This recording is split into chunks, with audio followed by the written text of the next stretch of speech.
Hi friends, welcome to my channel. நாம இந்த வீடியோல எதை பத்தி பார்க்க போறோம்னா லைக் பத்தி தான் நாம இந்த வீடியோல பார்க்க போறோம். ஓகே फ्रेंड्स, வீடியோக்குள்ள போறதுக்கு முன்னாடி நம்ம சேனலை ஃபர்ஸ்ட் பார்க்கறீங்கன்னா சப்ஸ்கிரைப் பண்ணுங்க. இந்த வீடியோ உங்களுக்கு பிடிச்சிருந்தா லைக் பண்ணுங்க. ஓகே, இந்த வீடியோக்குள்ள போகலாமா? ஓகே. லைக் எதுல யூஸ் பண்ணுவோம்னா, இப்போ நம்ம சொல்லுவோம்ல, என்ன மாதிரி நீ நல்லா படிக்கணும், என்ன மாதிரி நீ நல்லா சம்பாதிக்கணும், ஒன்ன மாதிரி என்னால் இருக்க முடியாது, ஒன்ன மாதிரி எல்லாம் என்னால படிக்க முடியாது, இந்த மாதிரி நம்ம சொல்லுவோம்ல. இப்படி ஒன்ன மாதிரி, என்ன மாதிரி, அவன மாதிரி இந்த மாதிரி கார் ஓட்ட முடியாது என்னால எல்லாம் அப்படி நம்ம சொல்லுவோம் தானே. அடுத்து இது மாதிரி என்கிட்ட வாட்ச் இருக்கு, இது மாதிரி நான் பைக் வாங்கினேன், இந்த மாதிரி நம்ம சொல்லுவோம் தானே. இப்படி உன்ன மாதிரி, என்ன மாதிரி, அவன மாதிரி, அவள மாதிரின்னு சொல்றதுக்கு அந்த மாதிரி, அதுக்குதான் நம்ம இந்த லைக் யூஸ் பண்ணுவோம். சரி, இது பாருங்க, என்ன மாதிரி அப்படின்னா அந்த மாதிரி, அதுக்கு லைக், அது ஃபர்ஸ்ட் எழுதிக்கணும் லைக். அடுத்து என்னன்னு சொல்லும் போது மீ, லைக்குக்கு அடுத்து சப்ஜெக்ட் எழுதக்கூடாது, ஆப்ஜெக்ட் தான் வரும். சரியா? என்னன்னு சொல்லும் போது மீ ஆப்ஜெக்ட், அப்போ என்ன மாதிரி, லைக் மீ. அடுத்து ஒன்ன மாதிரி அப்படின்னு சொல்லும் போது எப்படி சொல்லலாம், மாதிரி, அதுக்கு லைக். அடுத்து உன்னேன்னு சொல்லும் போது யூ, சப்ஜெக்டுக்கும் யூ தான் வரும், ஆப்ஜெக்டுக்கும் யூ தான் வரும். சரியா? அடுத்து அவன மாதிரின்னு சொல்றதுக்கு மாதிரி, அதுக்கு லைக். அவனை அப்படின்னா ஹிம், ஒரு ஆணை நம்ம மென்ஷன் பண்றோம் அப்படின்னா அது ஆப்ஜெக்ட்னா ஹிம். ஒரு பொண்ணை நீங்க மென்ஷன் பண்ணி அவளை அப்படின்னு சொல்றீங்கன்னா அங்க ஹர் வரும், லைக் ஹர், அவள மாதிரி. ஓகே. அடுத்து ஒரு நேம நீங்க மென்ஷன் பண்ணி அனுவ மாதிரி நீ நல்லா படிக்கணும், அனுவ மாதிரி நீ நல்லா சம்பாதிக்கணும், இந்த மாதிரி நம்ம சொல்லுவோம்ல. இப்படி அனுவ மாதிரி அப்படின்னா அந்த மாதிரி, அதுக்கு லைக் போட்டுட்டு அனு, அந்த நேம அப்படியே எழுதணும். ஓகே. அடுத்து இது மாதிரி நான் ஒரு பைக் வாங்கினேன், இது மாதிரி என்கிட்ட வாட்ச் இருக்கு, இந்த மாதிரி நம்ம சொல்லுவோம்ல. இது மாதிரி, அந்த மாதிரி, அதுக்கு லைக். அடுத்து இதுன்னு சொல்லும் போது திஸ், லைக் திஸ், இது மாதிரி அப்படின்னு சொல்றது. ஓகே. ஓகே, ஃபர்ஸ்ட் எக்ஸாம்பிள் பாருங்க. ஒன்ன மாதிரி என்னால் இருக்க முடியாது, நம்ம சொல்லுவோம்ல, ஒன்ன மாதிரி எல்லாம் என்னால இருக்க முடியாது அப்படின்னு. இதுல ஒன்ன மாதிரி இது அப்படியே இருக்கட்டும். ஓகே, ஒன்ன மாதிரி அது அப்படியே இருக்கட்டும். என்னால் இருக்க முடியாது, இத ஃபர்ஸ்ட் எழுதிடலாம். சரியா? என்னால் இருக்க முடியாதுன்னு சொல்லும் போது இதை எப்படி சொல்றது பாருங்க. முடியாது அப்படின்னா அது என்னது, காண்ட்னு சொல்லுவோம், நெகட்டிவ். ஒரு விஷயத்தை என்னால செய்ய முடியும்னா கேன், முடியாது அப்படின்னா காண்ட் தானே. அப்போ இருக்க முடியாது, ஒன்ன மாதிரி என்னால இருக்க முடியாதுன்னா ஒருத்தருடைய நிலையை சொல்றது. ஓகே, அவன மாதிரி என்னால இருக்க முடியாது, இந்த மாதிரி இருக்க முடியாதுன்னு சொல்ற இடத்துல, ஒருத்தருடைய நிலையை சொல்ற இடத்துல அந்த இருக்க முடியாது அதுக்கு காண்ட் பி யூஸ் பண்ணும். Okay, Gantt B.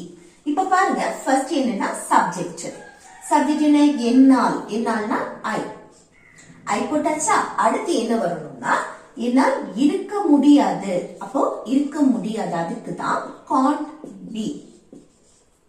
Okay, Gantt B. அந்த முடியாது அதுக்கு என்னது, காண்ட். அந்த இருக்குன்னு அர்த்தத்தை கொடுக்கறதா பி. அப்ப ஐ காண்ட் பின்னா என்னால் இருக்க முடியாது. இத போல உன்னை மாதிரி, அந்த உன்னை மாதிரி அடுத்து வரும். இவ்வளவும் இது ஃபர்ஸ்ட், அடுத்து இது செகண்ட், அடுத்து உன்னை மாதிரி, அதுல அந்த மாதிரி அதான் தேர்ட். என்ன வரும், லைக் மாதிரி. அடுத்து ஃபோர்த் ஒன் என்னது, உன்னைனா யூ, ஆப்ஜெக்ட். அப்போ உன்னை மாதிரி அப்படின்னா லைக் யூ. ஓகே. அப்போ உன்ன மாதிரி என்னால் இருக்க முடியாது அப்படின்னா I can't be like you. I can't be like you. Okay, உன்ன மாதிரி என்னால் இருக்க முடியாது. அடுத்து உன்ன மாதிரி நான் பொய் சொல்ல மாட்டேன், நம்ம சொல்லுவோம்ல, ஒன்ன மாதிரி எல்லாம் நான் பொய் சொல்ல மாட்டேன். அப்ப இந்த லாஸ்ட் பாருங்க, மாட்டேன். அந்த மாட்டேன் அப்படின்னா ஃபியூச்சரை மெயின் பண்ணி நாம நெகட்டிவா பேசும்போது யூஸ் பண்ணுவோம் தானே. ஒரு செயலை நான் செய்ய மாட்டேன் அப்படின்னா ஃபியூச்சர்ல அந்த செயலை நான் செய்ய மாட்டேன்னு அர்த்தம். அப்போ இத என்னன்னா, நீங்க ஃபியூச்சரை மெயின் பண்ணி ஃபியூச்சர்ல நான் பொய் சொல்ல மாட்டேன் அப்படின்னு நீங்க சொல்றீங்கன்னா இத சிம்பிள் ஃபியூச்சர் டென்ஸ் படி நம்ம நெகட்டிவா சொல்லணும். இல்ல பொதுவாவே நான் வந்து அவன மாதிரி பொய் சொல்ல மாட்டேன், உன்ன மாதிரி நான் பொய் சொல்ல மாட்டேன், பொதுவா உங்களுக்கு பொய் சொல்ற பழக்கமே இல்ல அப்படின்னு சொல்ற இடத்துல இத சிம்பிள் பிரசன்ஸ் படி நம்ம நெகட்டிவா சொல்லிக்கலாம். ஓகே, ரெண்டுமே பார்க்கலாம்.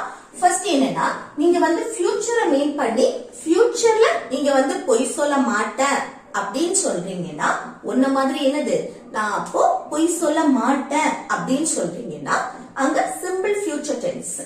சிம்பிள் ஃபியூச்சர் டென்ஸ் படி எப்படி? ஃபர்ஸ்ட் உன்ன மாதிரி இது அப்படியே இருக்கட்டும், சரியா? நான் பொய் சொல்ல மாட்டேன், இத மட்டும் எழுதுங்க. நான் பொய் சொல்ல மாட்டேன். அப்ப இது எப்படி எழுதுறது? ஃபர்ஸ்ட் சப்ஜெக்ட் நான், நான்னா ஐ. சப்ஜெக்ட்டுக்கு அடுத்து நம்ம ஃபியூச்சர் டென்ஸ் படி நம்ம நெகட்டிவா பேசும்போது அந்த மாட்டேன் அதுக்கு ஓன்ட் தானே. அடுத்து என்ன? வெர்ப். வெர்ப் எது? பொய் சொல்லக்கூடிய செயல். அப்ப பொய் சொல்றதுக்கு லை. ஓகே, அப்ப ஐ won't lie அப்படின்னா நான் பொய் சொல்ல மாட்டேன். Okay, I won't lie. அடுத்து உன்னை மாதிரி. அப்போ மாதிரி அதுக்கு லைக், உன்னைன்னு சொல்லும் போது யூ. ஓகே, அப்ப ஐ won't lie like you. I won't lie like you. Okay, நான் உன்ன மாதிரி என்னது பொய் சொல்ல மாட்டேன். அடுத்து இது நீங்க வந்து சிம்பிள் பிரசன்ஸ் படி. இப்போ பொதுவாவே நான் வந்து பொய் சொல்ற பழக்கமே எனக்கு இல்ல, நான் பொதுவாவே நான் பொய் சொல்ல மாட்டேன், உன்ன மாதிரி எல்லாம் என்னது நான் பொய் சொல்ல மாட்டேன், பொதுவா உங்களுக்கு அந்த பழக்கம் இல்ல அப்படின்னு சொல்ற இடத்துல அங்க என்னது சிம்பிள் பிரசன்ஸ் படி நெகட்டிவா சொல்லலாம். அது எப்படி? ஃபர்ஸ்ட் நான் சப்ஜெக்ட் ஆகி அடுத்து சிம்பிள் பிரசன்ஸ்ல நெகட்டிவா பேசுறதுக்கு டோன்ட் இல்லனா டசன்ட் யூஸ் பண்ணுவோம். இல்ல சப்ஜெக்ட் ஐ வந்திருக்கனால நம்ம டோன்ட். ஓகே, அடுத்து வெர்ப் அப்படியே எழுதணும். லைக் பொய் சொல்லக்கூடிய செயல். அடுத்து என்ன? உன்னை மாதிரி லைக் யூ. மற்றபடி எல்லாமே சேம் தான். இந்த won't அப்படின்னா நீங்க ஃபியூச்சர்ல நான் இத செய்ய மாட்டேன்னு அர்த்தம். டோன்ட்னா பொதுவாவே நான் இந்த செய்யற பழக்கமே இல்ல அப்படின்னு அர்த்தம். சரியா? ரெண்டுக்கும் டிஃபரன்ஸ் புரியுதுல்ல? அப்போ ஒன்ன மாதிரி நான் பொய் சொல்ல மாட்டேன் அப்படின்னா ஃபியூச்சரை மீன் பண்ணி நெகட்டிவ்னா ஐ won't lie like you. பொதுவான பழக்கம் அப்படின்னா ஐ don't lie like you. Okay, அடுத்து அவன மாதிரி நீ பொய் சொல்ல கூடாது. அவன மாதிரி என்னது? நீ பொய் சொல்ல கூடாது. ஒரு செயலை செய்ய கூடாதுன்னு சொல்ற இடத்துல நம்ம என்ன சொல்லுவோம்? shouldn't யூஸ் பண்ணுவோம் தானே. இப்ப பாருங்க, அவன மாதிரி இது அப்படியே இருக்கட்டும், நீ பொய் சொல்ல கூடாது அது மட்டும் எடுங்க. அப்போ சப்ஜெக்ட் என்ன? நீ, நீனா யூ. அடுத்து பொய் சொல்ல கூடாது, அந்த கூடாது ஒரு செயல் செய்ய கூடாது அப்படின்னு சொல்ற இடத்துல நம்ம shouldn't யூஸ் பண்ணுவோம் தானே. shouldn't. அடுத்து என்னது? verb வரும். பொய் சொல்லக்கூடிய செயல், பொய் சொல்றதுக்கு லை. அடுத்து அவன மாதிரி, அந்த மாதிரி லைக். அடுத்து அவனேன்னு சொல்லும் போது him.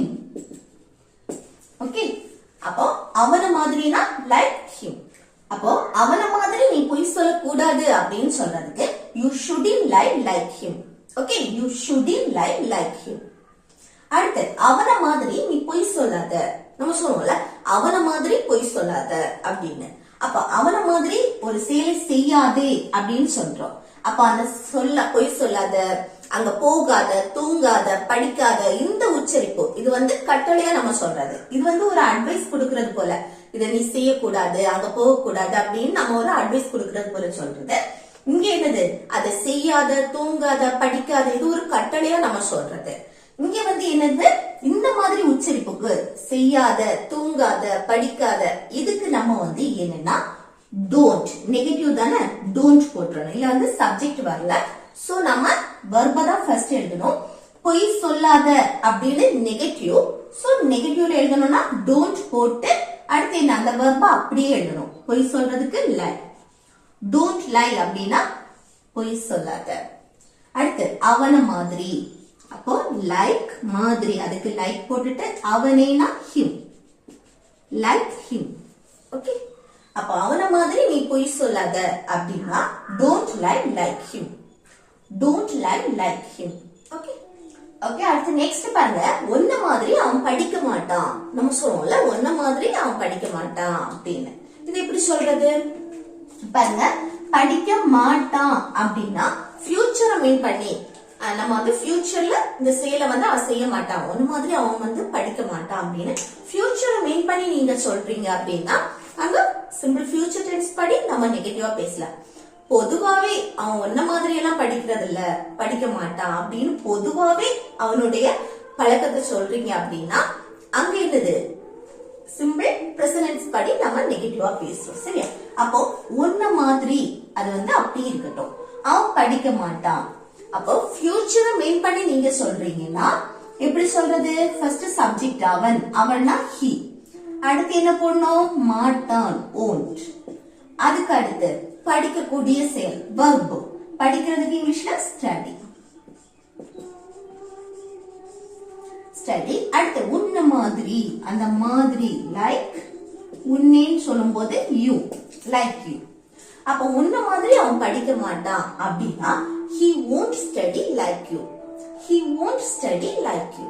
ஓகே, அதே இது நீங்க வந்து சிம்பிள் பிரசன்ட் படி நெகட்டிவா சொல்லும்போது அதே போல பொதுவாவே அவன் வந்து ஒன்ன மாதிரி எல்லாம் அவன் படிக்கிறது இல்ல, படிக்க மாட்டான் அப்படின்னு பொதுவான பழக்கத்தை நீங்க சொல்றீங்க அப்படின்னா அங்க சிம்பிள் பிரசன்ட்ல நெகட்டிவ். அது எப்படி? First subject he. அப்போ நெகட்டிவா பேசுறதுக்கு don't இல்லனா doesn't யூஸ் பண்ணுவோம். Subject he வந்திருக்கனால doesn't. Okay, doesn't. அடுத்து மற்றபடி verb எழுதணும். படிக்கிறது study. அடுத்து உன்ன மாதிரி like you. ஓகே, அப்போ he doesn't study like you அப்படின்னா உன்ன மாதிரி படிக்கிறது இல்ல அப்படின்னா பொதுவான பழக்கத்தை ஃபியூச்சரை மெயின் பண்ணி சொல்றீங்கன்னா he won't study like you. அடுத்து அனுவ மாதிரி நீ நல்லா படிக்கணும். நம்ம சொல்லுவோம்ல அனுவ மாதிரி நீ நல்லா படிக்க வேண்டும், படிக்க வேண்டும், படிக்கணும். ஒரு செயலை செய்யணும் அப்படின்னு சொல்லும்போது அங்க should யூஸ் பண்ணி பேசுவோம் தானே. அப்போ இது எப்படி சொல்றது? நீ நல்லா படிக்கணும், நீ நல்லா படிக்க வேண்டும் அப்படின்னா சப்ஜெக்ட் நீ யூ. அடுத்து என்ன வரணும்? ஒரு செயலை செய்ய வேண்டும், செய்யணும் அப்படின்னு சொல்லும்போது அங்க should யூஸ் பண்ணும் தானே, should. அடுத்து verb. verb எது? நல்லா படிக்கக்கூடிய செயல். படிக்கிறதுக்கு இங்கிலீஷ்ல study. நல்லான்னு சொல்லும்போது well. ஓகே, அடுத்து அனுவ மாதிரி, அந்த மாதிரி அதுக்கு லைக் அனு. ஓகே, அப்போ அனு மாதிரி நீ நல்லா படிக்கணும் அப்படின்னு சொல்றதுக்கு எப்படி சொல்லலாம்? You should study well like Anu. You should study well like Anu. Okay, அடுத்து என்ன மாதிரி நீ நல்லா சம்பாதிக்கணும். நம்ம சொல்லுவோம்ல என்ன மாதிரி என்னது? நீ நல்லா சம்பாதிக்கணும் அப்படின்னு. இது எப்படி சொல்றது? பாருங்க, என்ன மாதிரி இது அப்படி இருக்கட்டும், நீ நல்லா சம்பாதிக்கணும், சம்பாதிக்க வேண்டும் அப்படின்னு சொல்றது. ஓகே, அப்போ ஒரு செயலை செய்யணும், செய்ய வேண்டும் அப்படின்னு சொன்னா அங்க should யூஸ் பண்ணி பேசுங்க. அப்போ ஃபர்ஸ்ட் என்ன? நீ, நீனா யூ, சப்ஜெக்ட் யூ. அடுத்து என்ன வரணும்? should. ஷுட்டுக்கு அடுத்து என்னது? verb. நல்லா சம்பாதிக்கணும், சம்பாதிக்கிறதுக்கு and பண்றது. அடுத்து நல்லான்னு சொல்லும்போது well. ஓகே, அடுத்து என்ன மாதிரி அப்படின்னா மாதிரி அதுக்கு லைக் போட்டுட்டு என்னன்னு சொல்லும்போது me. ஓகே, அப்போ என்ன மாதிரி நீ நல்லா சம்பாதிக்கணும் அப்படின்னு சொல்றதுக்கு எப்படி சொல்லலாம்? You should and well like me. You should and well like me. Okay, அடுத்து ஒன்ன மாதிரி என்னால் அவர்களை சமாளிக்க முடியாது. நம்ம சொல்லுவோம்ல ஒன்ன மாதிரி எல்லாம் என்னால் அவங்கள சமாளிக்க முடியாது. அப்போ ஒரு செயலை செய்ய முடியாது அப்படின்னு சொல்றதுக்கு அங்க can't யூஸ் பண்ணி பேசுவோம் தானே. அப்ப பாருங்க, என்னால் சப்ஜெக்ட் ஐ, என்னால். அடுத்து என்னால் அவர்களை சமாளிக்க அந்த முடியாது, அதுக்குதான் அடுத்து எழுதுவோம். முடியாதுன்னா can't. அடுத்து என்னது? சப்ஜெக்ட் எழுதுவோம். அவர்களை சமாளிக்க, சமாளிக்கிறதுக்கு ஹேண்டில்னு சொல்லலாம், இல்ல மேனேஜ்னு சொல்லிக்கலாம். ஓகே, ஹேண்டில் இல்லனா மேனேஜ் பண்றது. ஓகே, அடுத்து அவர்களை, அவர்களைனா them. அடுத்து உன்னை மாதிரி, அந்த மாதிரி அதுக்கு லைக் போடணும். உன்னைன்னு சொல்லும்போது யூ. ஓகே, அப்போ உன்ன மாதிரி என்னால அவங்கள சமாளிக்க முடியாது அப்படின்னா I can't handle them like you. I can't handle them like you. Okay, அடுத்து நெக்ஸ்ட் பாருங்க, அவள மாதிரி நீ நடந்துக்க கூடாது. நம்ம சொல்லுவோம்ல, அவள மாதிரி என்னது நீ நடந்துக்க கூடாது அப்படின்னு. இது எப்படி சொல்றது பாருங்க, ஒரு செயலை செய்யக்கூடாது அப்படின்னு சொல்ற. அந்த கூடாது அதுக்கு என்னது ஷுடில் யூஸ் பண்ணுவோம் தானே. அப்ப எப்படி ஃபர்ஸ்ட் சப்ஜெக்ட் நீ, நீனா யூ. அடுத்து என்ன, ஒரு செயலை செய்யக்கூடாது அதுக்கு ஷுடில் யூஸ் பண்ணுவோம் தானே. ஷுடின்க்கு அடுத்து verb நடந்து கொள்ள, நடந்துக்க கூடாது. நடந்துக்க கூடாதுன்னா நடக்கிறது பிஹேவ். Okay, behave. அடுத்து அவள மாதிரி, அந்த மாதிரி அதுக்கு லைக். அவளையும் சொல்லும் போது her. ஓகே, அப்ப அவள மாதிரி நீ நடந்துக்க கூடாது அப்படின்னா எப்படி சொல்லலாம்? You shouldn't behave like her. You shouldn't behave like her.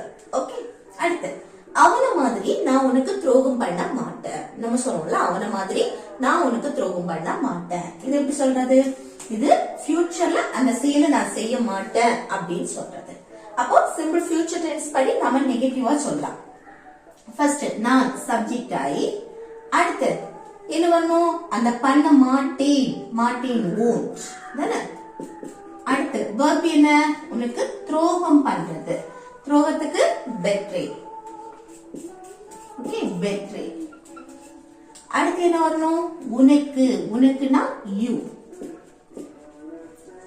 நான் உனக்கு துரோகம் பண்ண மாட்டேன் அப்படின்னா I won't betray you. I won't betray you. அவன மாதிரி, மாதிரி like. அவனே சொல்லும் போது him.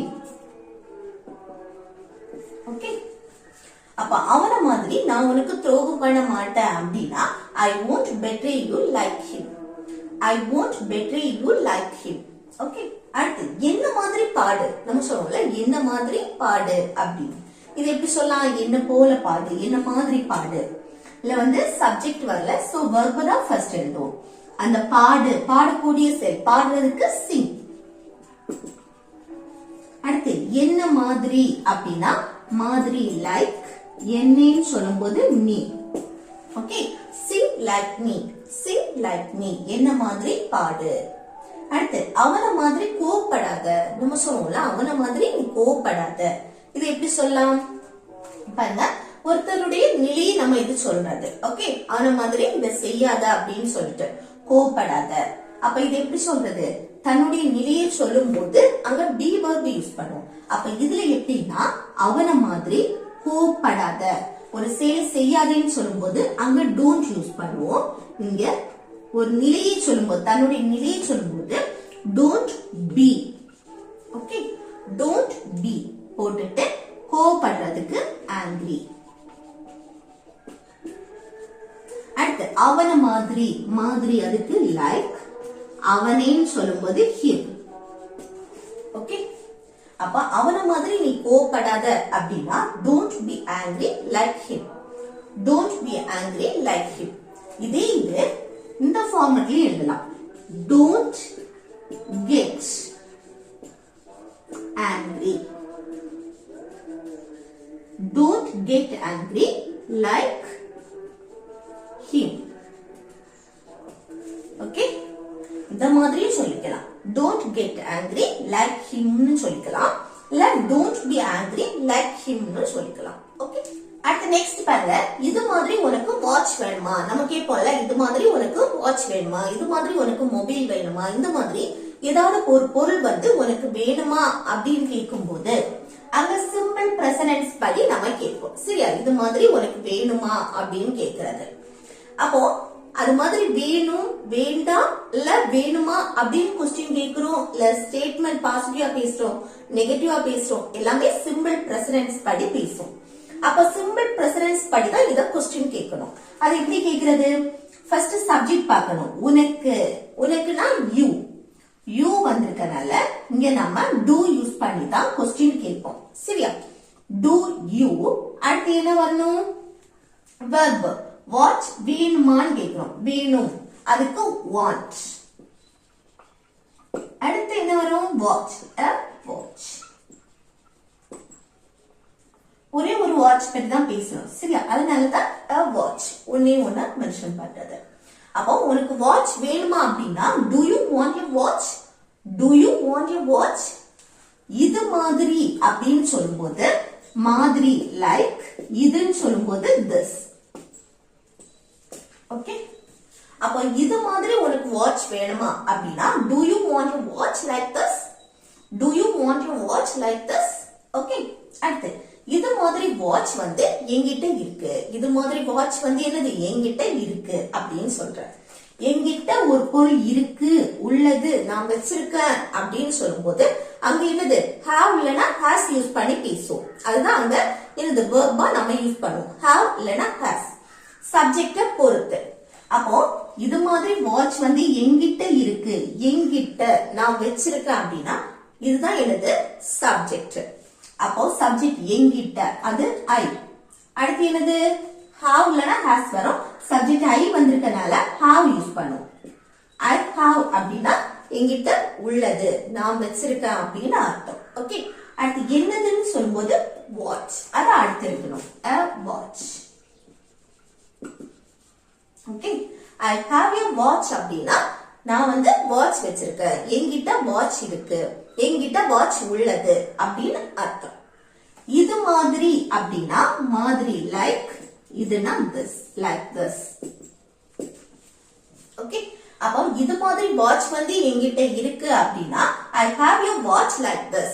I have a watch like this. அடுத்து இது மாதிரி காய்கறிகளை வந்து கட் பண்ணு. நம்ம சொல்லுவோம்ல இது மாதிரி இந்த வெஜிடபிள்ஸ் எல்லாமே கட் பண்ணு அப்படின்னு. இது எப்படி சொல்றது பாருங்க. இல்ல வந்து சப்ஜெக்ட் இல்ல, சோ verb தான் ஃபர்ஸ்ட் எழுதணும். அப்ப காய்கறிகளை கட் பண்ணு. கட் கட் the காய்கறிகள் வெஜிடபிள்ஸ். ஓகே, வெஜிடபிள்ஸ் இது மாதிரி அப்படின்னு சொல்லும்போது like this. ஓகே, அப்ப இது மாதிரி காய்கறிகளை கட் பண்ண அப்படின்னா cut the vegetables like this. Cut the vegetables like this. அடுத்து நீ அவன மாதிரி இருக்க. நம்ம சொல்றோம்ல நீ அவன மாதிரி இருக்க. இதுல ரெண்டு விதமா நம்ம பார்க்கலாம். என்னன்னா நீ பார்க்கிறதுக்கு அவன மாதிரி இருக்க. நம்ம சொல்லுவோம்ல நீ பார்க்கிறதுக்கு அச்சு அசல அவன மாதிரி இருக்க. உடல் தோற்றம், உருவ தோற்றத்தை நம்ம வச்சு நீ பார்க்கிறதுக்கு என்னது அவன மாதிரி இருக்க. என்னது உருவ ஒற்றுமை. ஓகே, அதுபடி நீங்க சொல்றீங்கன்னா அப்ப அங்க எப்படி எழுதணும்? நீ பார்க்க அவன மாதிரி இருக்க அப்படின்னா நீ, நீனா யூ. அடுத்து பார்க்கிறதுக்கு லுக். அடுத்து அவன மாதிரி அப்படின்னு சொல்லும்போது லைக் ஹிம். ஓகே, இந்த மாதிரி சொல்லணும். யூ லுக் லைக் ஹிம் அப்படின்னா நீ பார்க்கிறதுக்கு அவன மாதிரி இருக்க. இது வந்து உருவ ஒற்றுமை. ஓகே, அப்படி நம்ம சொல்லும்போது யூ லுக் லைக் ஹிம். இதே இது ஒரு குணத்திலேயோ செயலிலேயோ அவன மாதிரியே இருக்க. ஒரு கேரக்டர் வைஸ் பார்க்கும்போது அவன மாதிரியே நீ இருக்க அப்படின்னா ஒரு குணத்தையோ இல்ல செயலிலையோ அவன மாதிரியே நீ இருக்க அப்படின்னு சொல்லும்போது அந்த இடத்துல நம்ம be verb யூஸ் பண்ணி பேசுவோம். அப்போ யூ வந்துச்சுன்னா இங்க ஆர் யூஸ் பண்ணுவோம். சரியா? You are like him. Okay, இந்த ஆர் be verb எங்க யூஸ் பண்ணுவோம்? அந்த கேரக்டர் வைஸ் நம்ம பார்க்கும்போது நீ வந்து குணத்துல அவன மாதிரியே இருக்க அப்படி நம்ம சொல்லும்போது யூ ஆர் லைக் ஹிம். இதே இது உருவ ஒற்றுமை படி நீ வந்து பார்க்க அச்சசல அவன மாதிரியே இருக்க அப்படின்னா you look like him. Okay, ரெண்டுக்கும் டிஃபரன்ஸ் புரியுதுல? அடுத்து நெக்ஸ்ட் பாருங்க, இது வந்து ஹோம்வொர்க். சரியா? உன்ன மாதிரி என்னால் வேலை செய்ய முடியாது. நம்ம சொல்றோம்ல உன்ன மாதிரி எல்லாம் என்னால வேலை செய்ய முடியாது. இது எப்படி சொல்லலாம்? இது எப்படி சொல்லலாம்னு கமெண்ட் பாக்ஸ்ல கமெண்ட் பண்ணுங்க. ஓகே ஃப்ரெண்ட்ஸ், இந்த வீடியோ உங்களுக்கு யூஸ்ஃபுல்லா இருக்குன்னு நினைக்கிறேன். யூஸ்ஃபுல்லா இருந்துச்சுன்னா இந்த வீடியோக்கு லைக் பண்ணுங்க, உங்க ஃப்ரெண்ட்ஸ்க்கு ஷேர் பண்ணுங்க.